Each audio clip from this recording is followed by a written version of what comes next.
Thank you for following along. Another episode of Forgotten Gear Restorations has come upon us. This time we're looking at a Fender Princeton Reverb. This one's from 1967. We're going to be doing a general assessment, seeing what we can do to improve its current state of being. Thank you for following along. Don't forget to like and subscribe and do the whole thing. Bye-bye. Chris, this is your June of 1967 Princeton Reverb amp. What are we going to do to it? Well, for certain, we're going to put in a 3-prong power cord. It's running on a 2-prong part. But then we're going to go through the whole thing from input to output, and we'll make some meaningful assessments on all the lovely little circuits inside of this perfectly sized box. And let's just get real here. This is for many of us, and myself included, the desert island amp. It's the perfect amp. There for me, there's never been a finer amp made. An amp that can truly do it all by itself, stand alone. Just depends on your guitar. The best reverb, the best vibe. It's got the perfect amount of inputs. It's got the perfect amount of channels. It doesn't need anything else. It's just a perfect little amp. I love it. So let's make an assessment. I've got her hooked up to my signal generator. 400 hertz sine wave. About 1 volt going in through the input. Let's see what she does. Purple, come on. Perfect color. She's on 9, let's not do that.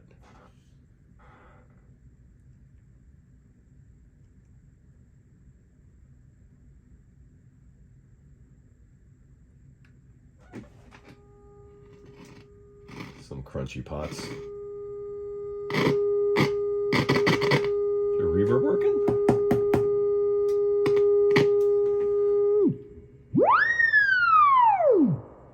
Not too much reverb drive there.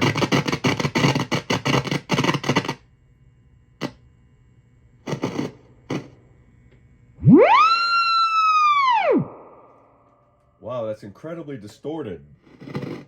It's more like square wave there. And even moving down to 500 millivolts, which is your typical guitar signal. I'm getting a very distorted signal there.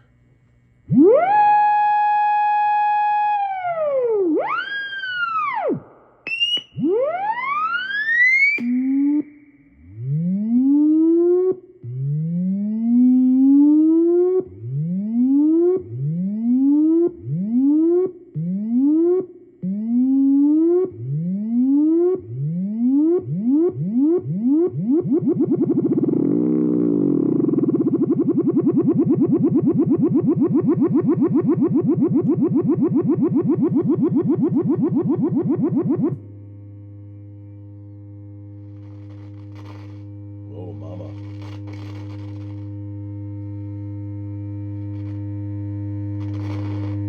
So it seems like we have the foot switch connected. I've heard all I need to hear. Seems like we're getting some low distorted output. So let's power down and break her out of this cabinet, shall we? It looks like, just from a cursory glance around back, we have the original complement of tubes. So I'll be right back. So, yeah, you have some old West German Telefunkens here, and I'm wondering if they're still good. The pins feel gummy, obviously. We'll do a socket clean, and I'll clean these pins. Not exactly an indication of an error, or an issue rather. Let me get this back in there. I'm about to take the chassis out.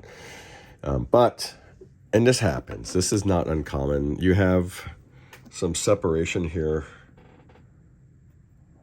in your RCA cable connections. Not a big deal, because when they're inserted, they're held in. But hopefully these are okay. If they're not, I can make up some new ends, and we'll maybe avoid having to get some new cables in there too. So. Well, your tube chart says 67, but your chassis stamp says 66. So she's going to need some new electrolytics on the main board, and then over here on your bias board, she's going to need a new bias filter cap. It's a little bulgy. I'll test ripple on this old cap can. I have a replacement if need be. It's probably about time. If we're not butting up against, I would say, budgetary constraints, that we should go ahead and do that just to get them all healthy. So let me flip her around and then I'll walk you through the back. It looks like your power transformer is from a 65. The paper interleaved output transformer looks like it's 66. And then the reverb transformers from 67. So I think the tube chart is correct. And the chassis stamp, the chassis stamp is not indicating when this thing was actually produced. So I'll take you through that. Again, you have another 5A4 Telefunken, 2 RCA 6V6s, a Telefunken. You actually have a 12AX7 over here in the phase inverter. 12AX7 on looks like reverb recovery. Your reverb on the driver circuit, you have a 12AT7, and then you have an old General Electric. Yeah, General Electric 12AX7. So this thing was set up to rock, that's for certain. And I'll check ripple on this cap here and get back to you. All right, Chris. Really not a lot of ripple to speak of on that filter cap can. This Lever B. So after going through the tube sockets, the pots and the jacks and the switches, we're getting a nice clean sine wave at the output. Isn't that nice? I'm sorry about that. All these alarms today. No more noisy pots. What do you think of that? That's your reverb.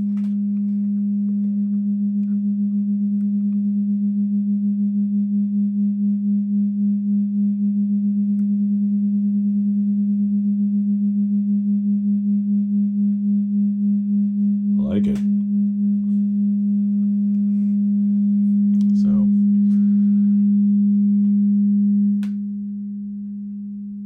awesome. So I'm gonna move forward with just replacing the electrolytics on the interior here.